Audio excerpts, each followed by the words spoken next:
চারদিকে বরফে ঢাকা পাহাড়। দুর্গম পথ দিয়ে পাহাড়ে ট্রেক করে উঠছেন কয়েকজন পর্বতারোহী।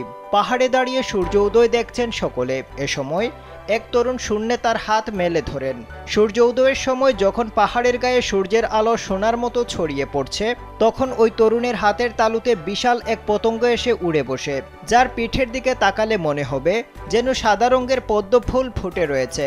ইতিমধ্যে এই ভিডিও সামাজিক যোগাযোগ মাধ্যমে ছড়িয়ে পড়েছে। সূর্য উদয়ের সময় এমন স্বর্গীয় দৃশ্য দেখে মুগ্ধ হয়েছে নেটিজেনরা।